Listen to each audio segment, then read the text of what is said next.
Hello everybody and welcome. In this video I'm going to show you how to perform hard reset on your earbuds SOUNDCORE C40i.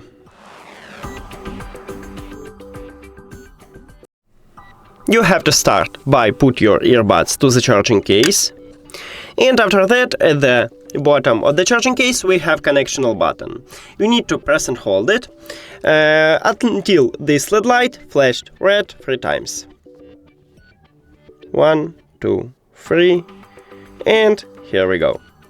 Now you can release your finger, and then we need to remove these earbuds from your phone, so open settings and go to the Bluetooth.